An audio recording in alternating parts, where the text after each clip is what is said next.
눈 외상, 타박, 추락, 교통사고로 인한 이제 비문증에 대해 설명하겠습니다. 저는 고질적 눈질환 책 4권을 저술하고 30년째 고질적 눈질환을 치료하고 있는 눈사랑하는 원장 강석훈입니다. 반갑습니다.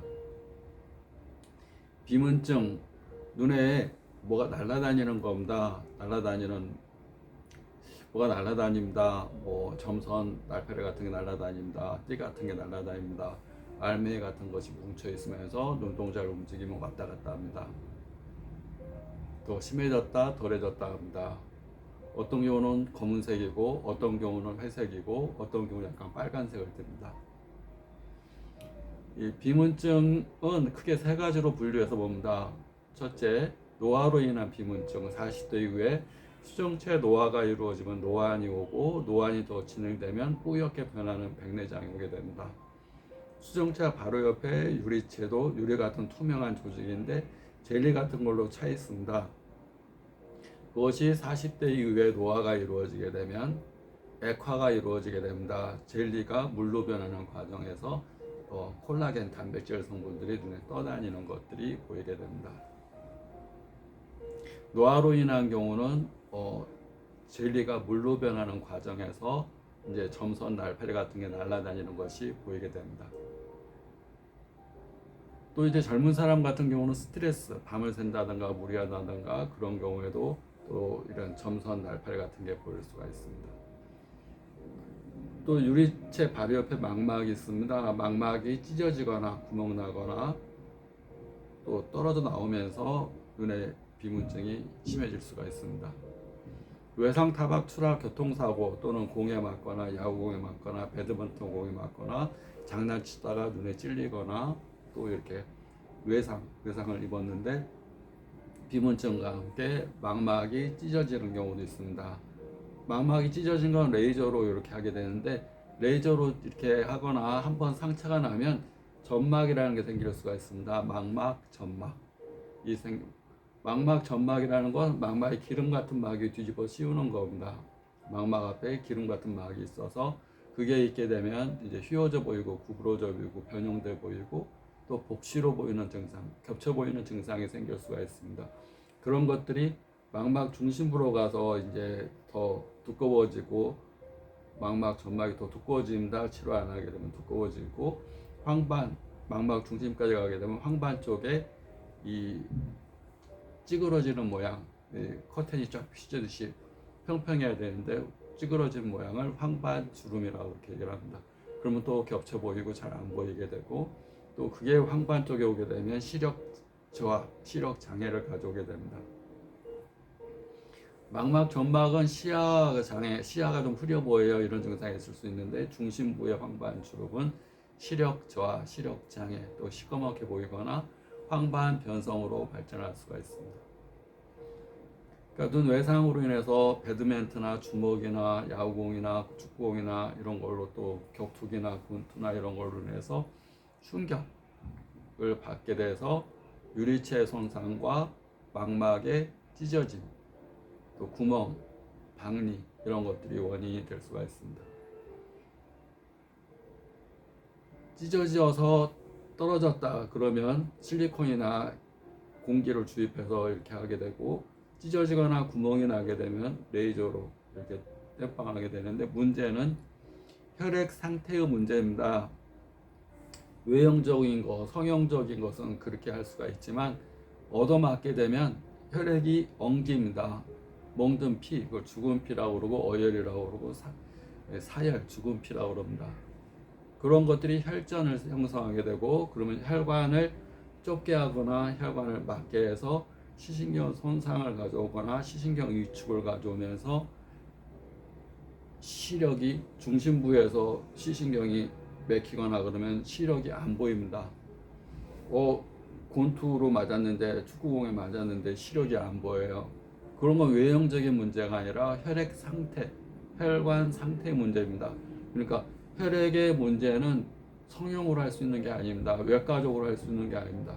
한약으로 엉긴 피를 엉기지 않게 하고 출혈되면 출혈되지 않게끔 하게 하고 지혈제를 쓰게 되고 엉긴 피는 활혈제를 써서 엉기지 않게끔 하고, 또 시신경 위축으로 인해서 시신경인가로 혈관이 좁아져서 피가 쫄쫄쫄 흐르게 되면 위축된 혈관을 확장시켜서 혈액이 잘 돌게끔, 노폐물이 쌓이지 않게끔, 혈정이나 이런 것들이 계속 쌓여가는 걸 쌓이지 않게끔. 그래서 혈액 상태의 문제, 우리가 얻어맞으면 외과적으로만 이렇게 함몰되거나 이렇게 맞으면 함몰돼 버린다. 눈 주둥이가 무슨 힘이 있겠습니까? 얻어맞으면 함몰되는 거. 이거야 한약으로 어쩔 수 없고 성형 외과적인 것이 필요하지만, 먹는 거를 외과적으로 했다고 먹는 게 안 먹는 거로처럼 피가 깨끗해지지 않습니다. 피의 문제, 혈액의 문제, 출혈의 문제. 그래서 시신경 손상의 문제는 한약으로 치료하고 침치료로 치료를 하게 됩니다. 그래서 어혈성 질환이 있고 출혈이 되고 또 그런 거로 인해서 비문증이 심해지고 그런 경우는 유리체 출혈이 가득 차가지고 막 너무 심해요 비문증이. 그러면 유리체 절제술이라는 걸 통해서 유리체를 다 드러내 버립니다. 유리체를 드러내 버리면 유리체 옆에 이 수정체가 있는데 유리체를 드러내 버리면 수정체 손상이 오면서 백내장이 되게 됩니다. 그러니까 유리체 절제술을 하면서 백내장 수술도 같이 합니다. 혈액 상태의 문제, 외과적인 문제가 아니라 혈액 상태의 문제, 시신경 위축과 손상의 문제, 그런 것들은 한약과 함께 침투를 같이 하게 되고, 만약에 출혈이 된다 그러면 우리가 집에서 쉽게 먹을 수 있는 건 연근입니다. 연뿌리.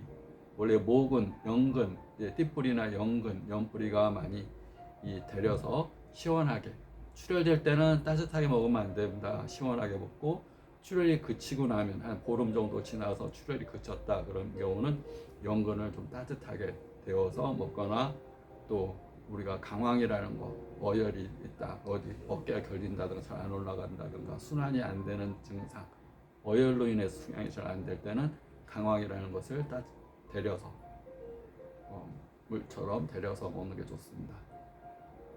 그리고 단 거, 기름진 거, 매운 음식 출혈될 때 먹으면 더 출혈이 될 수 있습니다. 매운 거, 단 거, 기름진 거 피하시고, 특히 당이 있거나 살이 많이 찐 분들은 항상 아프면 음식을 좀 줄여 드시는 게 좋습니다. 한 70%, 또 80%만 먹고 20%는 평상시보다 적게 먹는 것이 눈질환 치료에 더 큰 도움이 됩니다. 그 다음에 피는 70% 상이 물이기 때문에 물을 자주 먹는 게 좋습니다. 몸이 안 좋아요 그럴 때는 따뜻한 물, 염증성 질환이 아니라는 항상 따뜻한 물을 먹는 게 좋습니다. 물에는 에너지가 포함되어 있습니다. 우리 몸 자체도 에너지고 물에도 에너지입니다. 에너지는 우리가 느끼는 감정에 에너지가 굉장히 많습니다. 그걸 우리가 고양된 감정이라고 그러는데, 이 깔린 감정이 아니라 고양된 감정, 감사합니다, 기쁩니다, 친절하고 감사를 자주 표현하는 것이 에너지를 쫙 올려줍니다. 에너지가 높아지게 되면 피가 엉기거나 맥히거나 찌꺼기가 가득 차거나 그러지 않습니다. 고양된 감정, 확실한 의도를 가지고 행동해야 됩니다. 그냥 본능적으로 생각하면 아프면 짜증냅니다. 그럼 병은 더 심해집니다. 아예 아프니까 화나거든 짜증나거든 잠도 안 오거든, 그건 병을 키우는 겁니다. 아프니까 우리가 웃으면 복이 야라는 말이 있는데, 복이 오면 웃을게, 웃으면 건강해요라는 소문 만복네, 웃으면 만복이 온다. 아니 복이 안 들어오는데 뭘 웃어? 웃어야지 복이 오는 겁니다. 또 웃어야지 건강한 겁니다. 건강하면 내가 눈이 잘 보이면 많이 웃을게. 거꾸로입니다. 웃어야지 눈이 많이 잘 보이게 되는 겁니다. 항상 감정이 먼저이다 보시면 됩니다. 내가 이루고자 하는 결과 이전에 결과를 이루었을 때의 감정이 먼저입니다. 결과 이룬 다음에 느낄게, 이게 아니라 느낌이 결과를 만든다. 행복해야 건강한 거고, 건강하면 행복할 거야 이게 아니고, 행복해야 건강하고, 웃어야지 복이 오고, 감사합니다. 그래야지 풍요가 생기는 겁니다. 결핍의 언어는 스트레스입니다. 스트레스 받는데 어떻게 감사하다 그래? 스트레스를 해독하기 위해서 감사합니다라고. 우리 서양의 유명한 배우들 뭐 이렇게 보면 아주 어렵고 뭐 어릴 때 뭐 학대 당했어요. 뭐 성폭력을 당했어요. 여러 가지. 그래서 이미 출산도 했어요. 뭐 어린 나이에 출산도 했어요. 어린 나이에 출산도 했어요. 그런데 항상 감사를 잊지 않아서 지금 이렇게 유명한 배우가 됐어요. 그분들이 거짓말을 하는 것이 아니라고 생각합니다. 그 감사할 일이 뭐가 있겠습니까? 어린 나이에 부모한테 학대당하고 또 임신해가지고 출산도 하고 어린 나이에 아주 가난과 폭력과 힘든 환경에서 그 사람이 어린 소녀가 잊지 않았던 것은 감사하는 마음이었습니다. 그것이 아주 위대한 배우로 만들고 아주 위대한 큰 부자로 만들었습니다. 그분이 강조하는 건 감사합니다. 결국은 감사를 느낄 때 감사할 일이 생긴다. 감사할 일이 생겨야지 감사하지. 근데 우주의 법칙은 그렇지 않다고 얘기를 합니다. 감사할 일이 생겨야지 감사하다. 눈이 잘 보여야지 행복하다가 아니라 행복해야지 눈이 잘 보이는 거. 웃어야지 복이 오는 거.